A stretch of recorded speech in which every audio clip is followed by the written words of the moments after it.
आदाब नमस्कार, मैं रिदा खानम। आप देख रहे हैं सियासत टीवी पर हिंदी समाचार। एक नजर डालते हैं आज की हेडलाइंस पर। वक्फ संशोधन पर बड़ा विपक्ष का विरोध तो बीजेडी ने गिनाई खामियां, कहा मुस्लिमों के हक को कमजोर बनाते ये बदलाव। संविधान दिवस पर बोले खरगे, कहा विचारों की रक्षा के लिए सभी आए साथ। महाराष्ट्र के सीएम एकनाथ शिंदे ने दिया इस्तीफा, 29-30 नवंबर को शपथ ग्रहण संभव। संजय राउत का सीएम पद पर बड़ा बयान, बोले एकनाथ शिंदे देवेंद्र फडणवीस हैं गुलाम। किसानों की मांगों को लेकर किसान नेता ने सरकार को किया अलर्ट। संबल पर बोले अखिलेश यादव, सर्वे टीम के साथ थे भाजपा नेता, सांसद पर लगाए झूठे मुकदमे। भारतीय मूल के वकील ने कहा ट्रंप के राष्ट्रपति बनने के बाद वापस लिए जा सकते हैं अदानी समूह पर लगे आरोप। अब समाचार विस्तार से। वक्फ संशोधन विधेयक पर नवीन पटनायक की पार्टी बीजू जनता दल केंद्र सरकार से अलग राह पर है। उनका आरोप है कि विधेयक लाने से पहले मुस्लिमों से इस बारे में विचार विमर्श नहीं किया गया। पार्टी ने विधेयक वापस लेने की मांग करते हुए ओडिशा में एक रैली भी निकाली, जिसमें प्रदर्शनकारियों ने विधेयक वापस लेने की मांग में नारे लगाए। उनका दावा है कि इससे समुदाय के बीच सद्भाव प्रभावित होगा। बीजेडी की ओर से ये मांग ऐसे समय में उठाई गई जब वक्फ संशोधन विधेयक के लिए बनाई गई ज्वाइंट पार्लियामेंट्री कमेटी में शामिल विपक्षी सदस्य विधेयक पर विचार विमर्श के लिए और समय की मांग कर रहे हैं, जबकि शीतकालीन सत्र में जेपीसी की रिपोर्ट पेश की जानी है। उधर जेपीसी के अध्यक्ष जगदम्बिका पाल का कहना है कि रिपोर्ट तैयार है। बीजेडी के अल्पसंख्यक प्रकोष्ठ ने राजभवन के पास रैली का आयोजन किया था। प्रदर्शनकारियों ने खुर्दा के जिला कलेक्टर के माध्यम से राष्ट्रपति द्रौपदी मुर्मू को ज्ञापन भी सौंपा, जिसमें उन्होंने कुछ सुझाव दिए और वक्फ अधिनियम 1995 में प्रस्तावित संशोधनों के बारे में चिंता व्यक्त की। ज्ञापन में कहा गया है कि हम आग्रह करते हैं कि इस प्रस्तावित विधेयक को वापस लिया जाए और संसद में कोई भी संशोधन पेश किए जाने से पहले हितधारकों के साथ उनकी चिंताओं को दूर करने के लिए व्यापक परामर्श किया जाए। हम अपने राष्ट्र के कल्याण के लिए प्रतिबद्ध हैं। इस मामले में न्याय और निष्पक्षता बनाए रखने के लिए आपके कार्यालय पर भरोसा करते हैं। आज संविधान दिवस है और देश संविधान की 75वीं सालगिरह मना रहा है। इस बीच कांग्रेस ने नागरिकों से संविधान के मूल्यों की रक्षा करने का आग्रह किया। साथ ही कहा कि भारत के निर्हित दर्शन की रक्षा के संघर्ष को इसे अपनाए जाने के 75वें वर्ष में फिर से सशक्त और पुनर्जीवित किया जाना चाहिए। इसके अलावा विपक्षी दल ने भाजपा पर भी निशाना साधा। संविधान दिवस पहले भी मनाया गया था, आज भी मनाया है और हम ये चाहते हैं कि इसको 2 दिन डिस्कशन देना चाहिए। डिटेल में संविधान के ऊपर अगर डिस्कशन हुआ तो लोगों को मालूम होता संविधान का महत्व क्या है, अपने फंडामेंटल राइट्स क्या है, अपने सेक्युलरिज्म के बारे में क्या है, सोशलिज्म के बारे में क्या है, अपने इक्वालिटी के बारे, ये सारी चीज़ें हम पार्लियामेंट के थ्रू लोगों को समझा सकते हैं। इसीलिए हमने लेटर भी लिखा है और डिमांड भी किया है कि 2 दिन का डिस्कशन पार्लियामेंट में होना चाहिए। राहुल गांधी भी लोकसभा स्पीकर को लिखे हैं, मैं चेयरमैन को लिखा हूं, वो ठीक है। आप खुद भी सर आरोप लगाते रहे हैं कि जो भाजपा की सरकार है इनका संविधान के प्रति भरोसा नहीं रहता है, ऐसा आप नहीं, वो बात करेंगे। महाराष्ट्र के मुख्यमंत्री एकनाथ शिंदे ने अपने पद से इस्तीफा दे दिया है। नई सरकार बनने तक वो कार्यवाहक सीएम बने रहेंगे। सूत्रों की माने तो अब 29 से 30 तारीख को शपथ ग्रहण भी संभव है। बता दें कि हाल ही में हुए विधानसभा चुनाव एनडीए को शानदार सफलता मिली है। भारतीय जनता पार्टी राज्य विधानसभा में सबसे बड़ी दल बनकर उभरी है। भाजपा को 132 सीटों पर जीत मिली है। ऐसे में सूत्रों के हवाले से एक खबर सामने आ रही है कि सीएम पद इस बार भाजपा के हिस्से में ही जाने वाला है। भाजपा की तरफ से देवेंद्र फडणवीस सीएम पद की दौड़ में सबसे आगे चल रहे हैं। देखिए, ये एक लीगल फॉर्मेलिटी रहती है। जब आप गवर्नमेंट का कार्यकाल पूरा हो जाता है तो सीएम अपना रेजिग्नेशन दे देते हैं और उसके बाद केयर टेकर गवर्नमेंट फॉर्म होता है और सीएम साहब के नेतृत्व में ये प्रोसीजर हो गया है। वो जो पक्ष सृष्टि जो निर्णय लेंगे वही सब लोग उसके साथ राजी होंगे।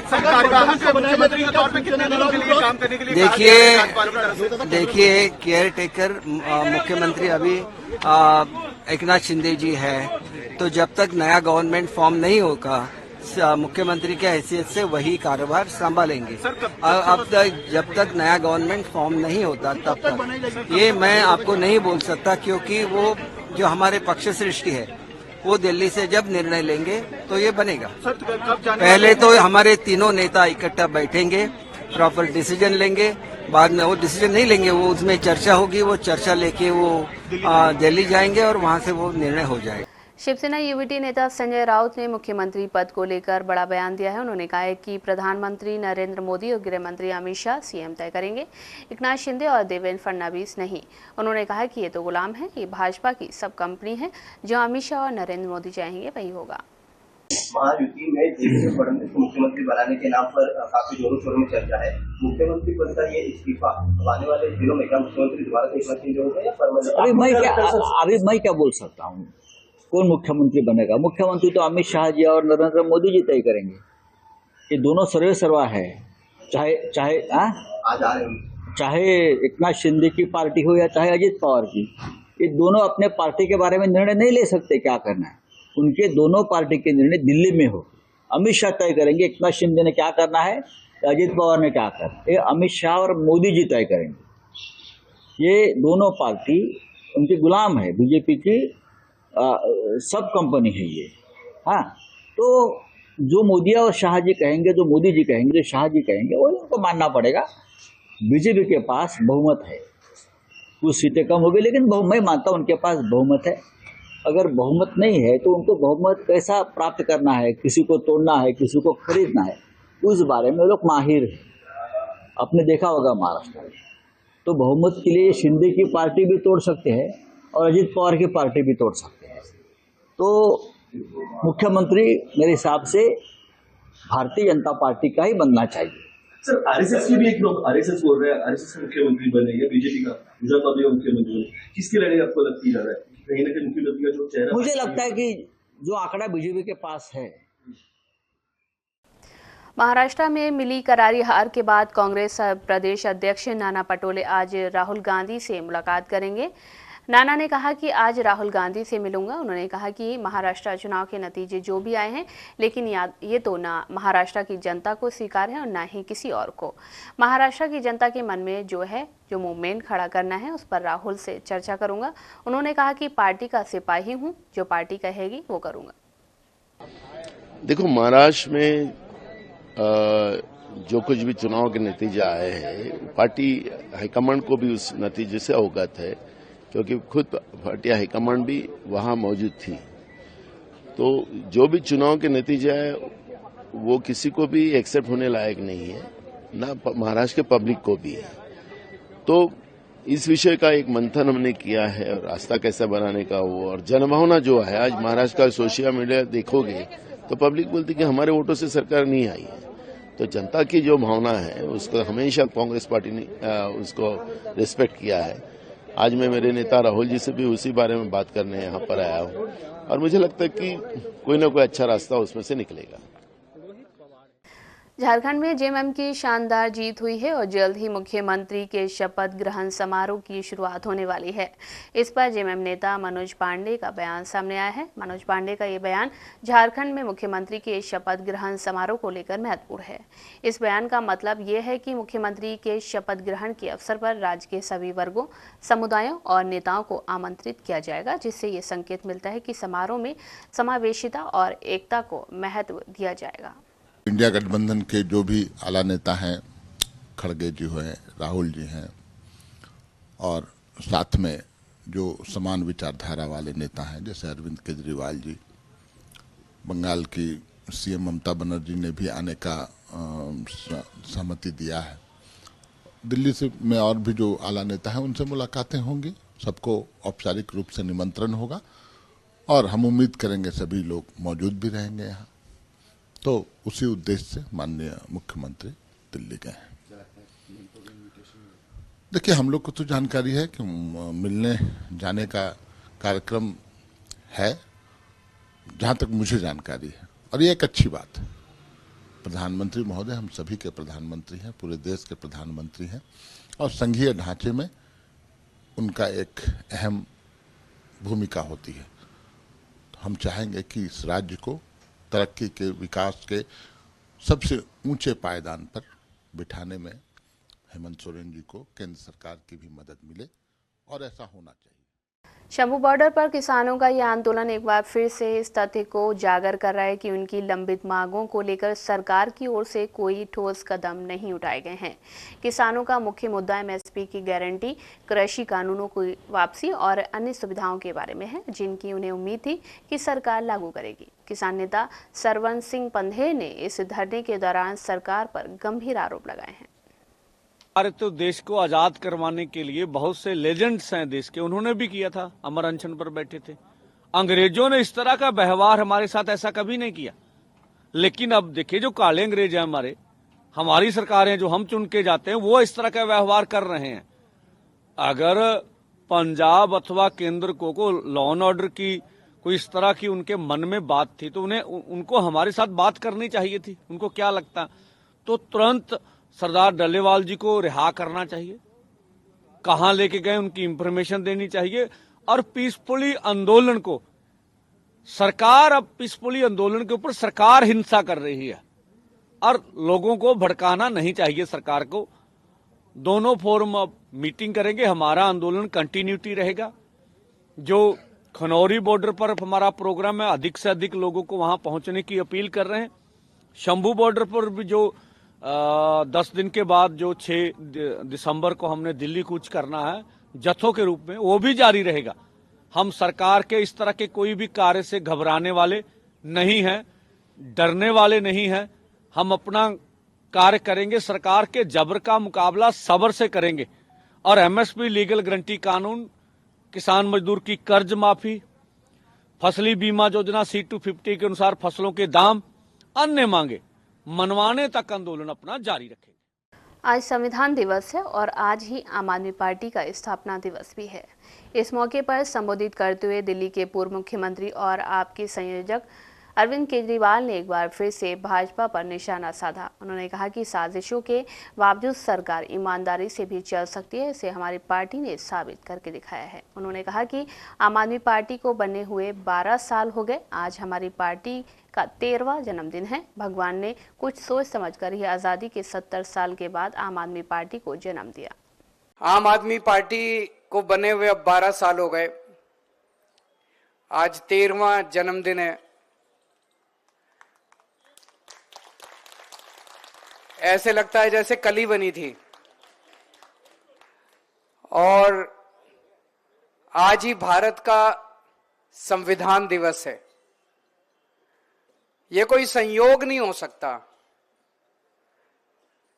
कि जिस दिन भारत का संविधान दिवस है उसी दिन भारत के अंदर एक नई पार्टी कई साल के बाद, 60-70 साल के बाद पैदा होती है। भगवान जो भी कुछ करता है उसके अंदर भगवान की कुछ ना कुछ मंशा होती है, ऐसे ही नहीं करता भगवान। गलत तो नहीं कह रहा?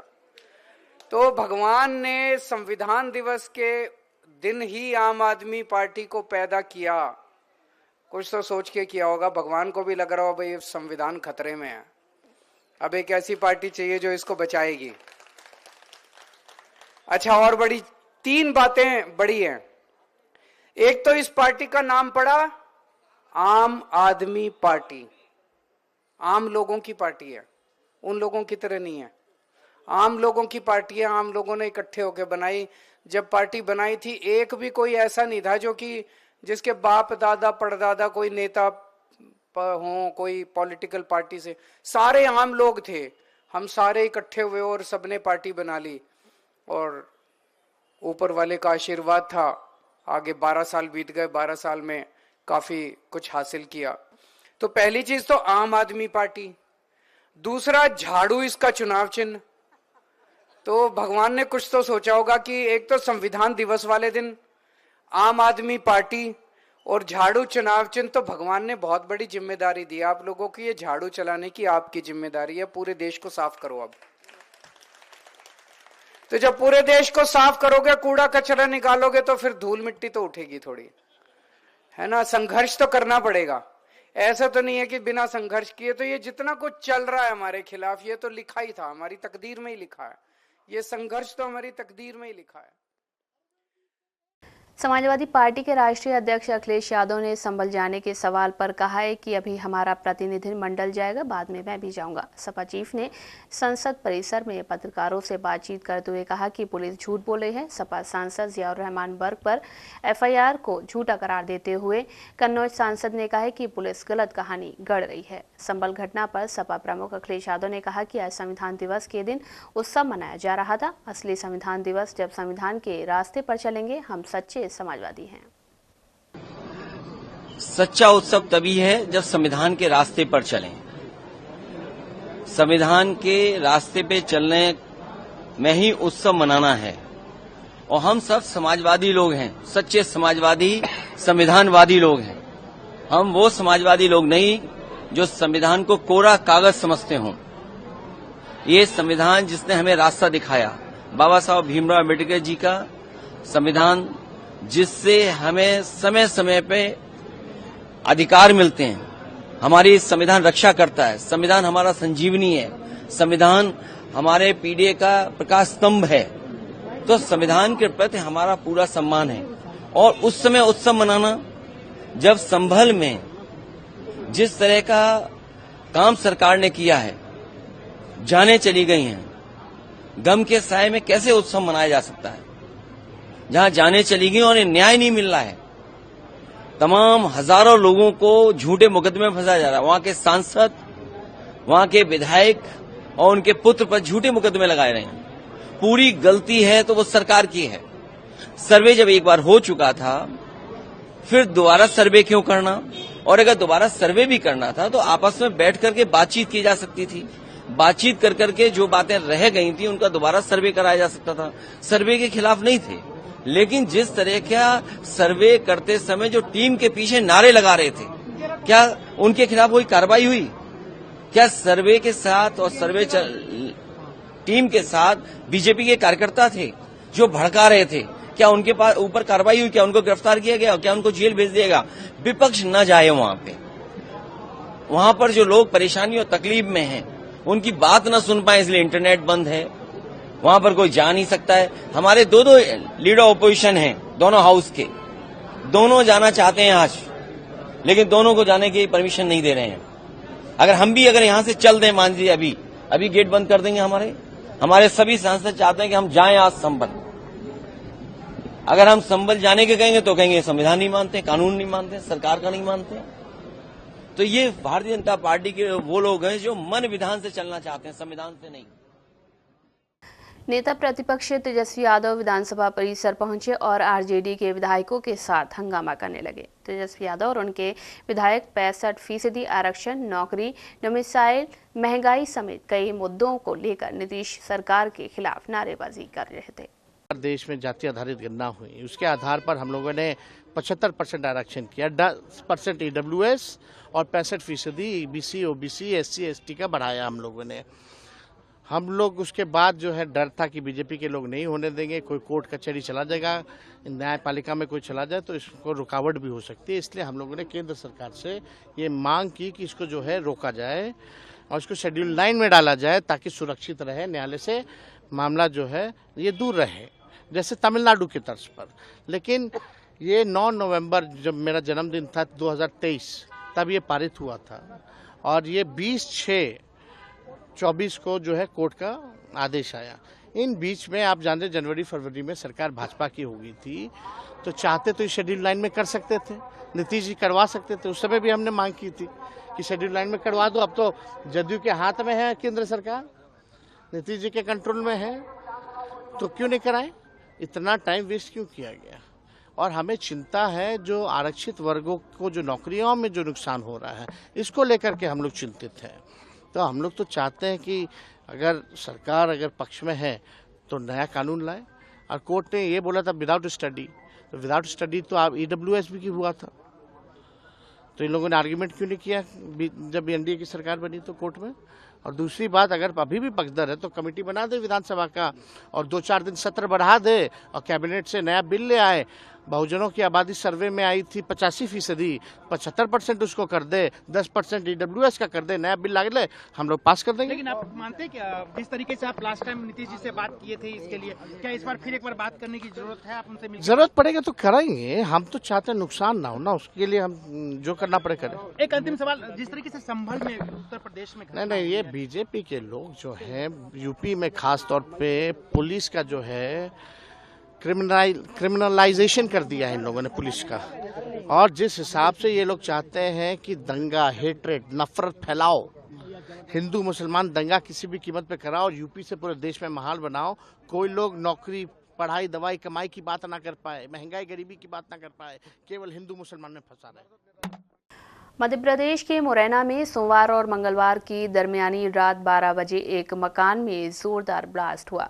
ये ब्लास्ट इतना खतरनाक था कि इसमें 3 मकान धराशायी हो गए। 2 मकान क्षतिग्रस्त होने की सूचना है। अभी तक मकानों के मलबे में दबे 7 लोगों को निकाला जा चुका है। इनमें 2 महिलाओं की मलबे में दबने से मौत हुई है। 5 लोग गंभीर रूप से घायल हुए हैं।